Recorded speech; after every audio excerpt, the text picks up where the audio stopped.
Every top entrepreneur shares one thing in common, and that's that they have a go-to playbook that helps them make smarter, faster, and more profitable decisions than anyone else, which is what people call a mental model. So I'm gonna share with you the 5 mental models I've used to build my startup from $0 to $30 million in revenue in just 3 years so that you can crush it too.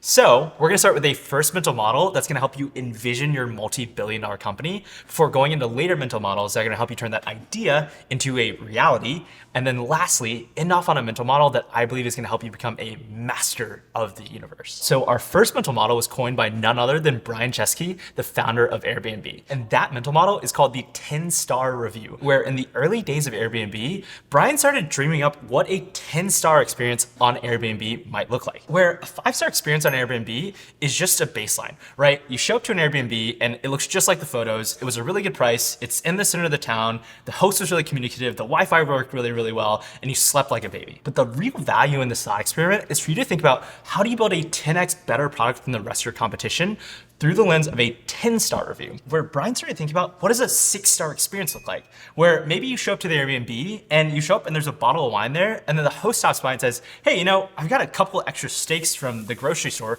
Why don't I go ahead and grill you up a steak and actually serve you dinner on your first night? And you keep building off of that, where maybe the 7-star experience is the host does that.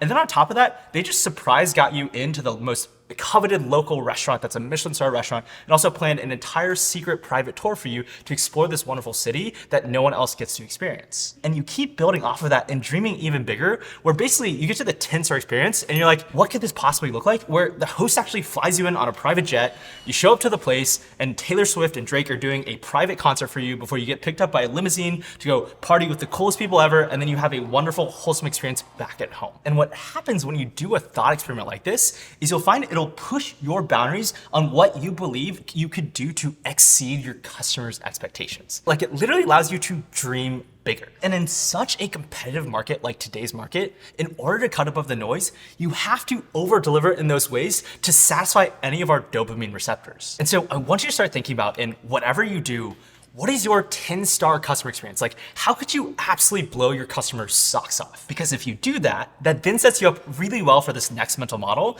that's gonna help you turn that idea and that vision into a reality. And this mental model is the one that Elon and Bezos have used to do almost impossible, insane things like building rockets, going to space, and building trillion-dollar companies. Like, there's a point in entrepreneurship where once you get through enough hard things, you realize that actually anything is possible, as absurd as your goal might be, as long as you have enough time and resources, if you use this mental model of working backwards. Basically, the idea is to start with your end goal vision and then work backwards and reverse engineer every single step you need to do to actually get to that goal. And this idea is so powerful that Amazon has cemented it as one of its core operating principles, and some of the early employees at Amazon have even written a book on it. And so to help you really grasp the power of this idea and how to actually use it and apply it in your own working life, I'll give you an example of how we've done this here at Stan to an immense degree of success. So for every big initiative here at Stan, we always start with a strategy document, where in this case, we want to throw an event for all of our top creators, because we know that that's one of the best go-to-market mechanics for our specific industry, right? Creators want to be amongst other creators, especially other really successful creators. But in order to throw an event of that magnitude that impresses the sheer talent level of the people that showed up at that event, or who we wanted to show up at that event,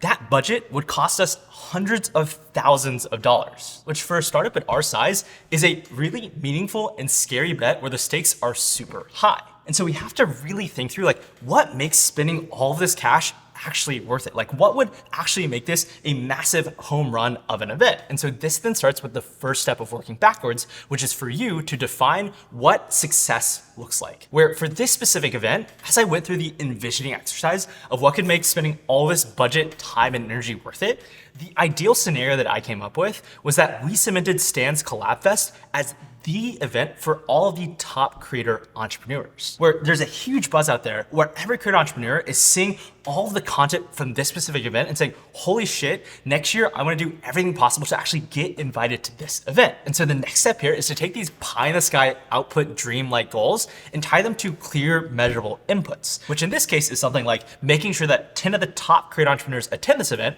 So for example, I had Tim Chuziano, one of my favorite creators, actually give a keynote for this event, all the way to providing 20 different content ideas that every creator might find interesting at our event. Like, for example, having a rage room that raged against the 9 to 5. thrive. And so what you'll find through this process is that your inputs match your outputs, and you and your team now have a shared set of metrics or a shared language to align on to say, oh, this is how we're tracking against our eventual output goal. And this is really powerful because we started with a very micro example here, but you realize that you can actually apply this line of reasoning to something as extreme and as surreal as actually getting to the moon. Especially because now that you set up clear metrics to track how you're performing, you can use this next model to unblock any roadblock that comes your way. And that mental model is the theory of constraints, or removing bottlenecks, where I want you to realize that no matter what job you're in, even if you're just sitting at a desk in a knowledge economy job, your job is actually like a manufacturing line, where the first step is lead generation, right? We have to find lots of people that might potentially buy our product before we then go into outreach, which is a measure of the throughput of how many people we can actually reach out to in a qualified way before even getting our foot in the door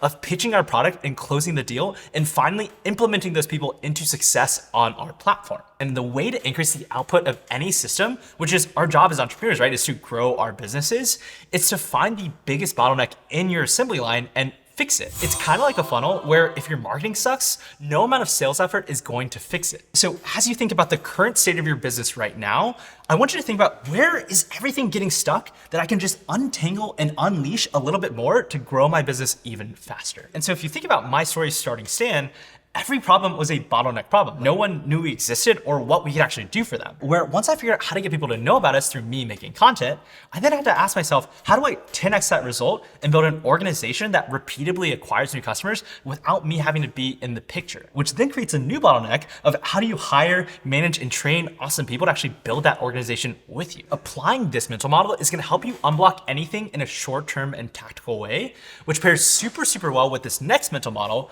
which is gonna help you unlock things at a systems level. And the best way to describe this next mental model is through a quote from Charlie Munger that I think about all the time. And that quote is, show me the incentive and I'll show you the outcome. Basically, when you don't understand this concept of incentive alignment, life feels like you're rolling a boulder uphill. Which, to be clear, when you first start a company, everything feels like rolling a boulder uphill. But once you master this, things start to really flywheel in a way where you start to feel like you're a lot lighter and you get a lot more leverage on your time. Where for Stan, we realized really early on that your customers are your best salespeople. Where if we just maniacally focus on providing people the very best product and the most delightful experience possible, they actually started referring their friends through organic word of mouth. But to hit that threshold where someone will actually go out of their way to canvas their friends and evangelize your product for you is extremely, extremely high. And it's not gonna be every customer out there. And so your job is to think through, how do I increase the likelihood of breaking through that threshold? Which is where incentive alignment comes in. Where if you're always thinking through the incentives of your counterparty, aka what do they actually care about, you're much more likely to get a successful deal done. And in our case, what that meant is just providing all of our customers a 20% lifetime affiliate share if they actually shared Stan with their friends. AKA, if someone signs up through your referral link, you actually get 20% of their subscription month after month for the entire life that they're subscribed at Stan. And so what you saw in our revenue charts is that we took this core organic flywheel and we absolutely juiced it. And what I love about this mental model of incentive alignment is it alludes to our final mental model, which I believe is the most powerful of them all, which is just the concept of deeply understanding human nature. And I'll put this concept into really stark business terms, where Sequoia Capital, arguably the most successful venture capital firm of all time, has a specific investing thesis called the 7 Deadly Sins thesis, where if you think about all of the most successful companies of all time, they all play into one of these 7 deadly sins, right? So lust is Tinder, vanity is Facebook and Instagram, gluttony is DoorDash, and sloth is Uber. Basically, we as humans, as meat boxes, are just wired in a certain way. And so people often ask me, John, why did you start Stan, specifically a monetization idea, out of all the possible ideas you could have started? And I'll answer you by actually reading one of my favorite quotes from Jeff Bezos, which is, I very frequently get the question, what's going to change in the next 10 years? But I almost never get the question, what's not going to change in the next 10 years? Which I believe is actually the more interesting question, because you can build a business strategy around the things that are stable in time. For example, I know that a consumer is never going to say, Jeff, I wish prices at Amazon were higher, or Jeff, I wish the delivery was even slower. And so we know that the effort we put into these things will still be paying off dividends for our customers 10 years from now. And so as I was exploring what idea to actually build in the creator economy, I knew that no matter where this industry went, there was one thing that people would always want more of, which is to make more money and be more successful, right? As humans, we'll probably always take the optionality of being hotter, smarter, or richer. And so our goal as entrepreneurs entrepreneurs is to align these cynical parts of our human nature and incentivize them with things that actually make the world better. Like building a car that not only makes you look cooler, aka plays to our vanity, but also ideally saves you more money and also saves the planet. So as you think about building success in your own life, I hope you can take these 5 mental models and use them to turn your visions into a reality. Because I can promise y'all that these mental models are tried and true. Like I would not be where I'm at without these. But the challenge now is in order to get from 30 million to 100 million plus, I need to take on and learn new mental models and new skill sets. So make sure to subscribe because I promise you I will share all of my learnings along the way.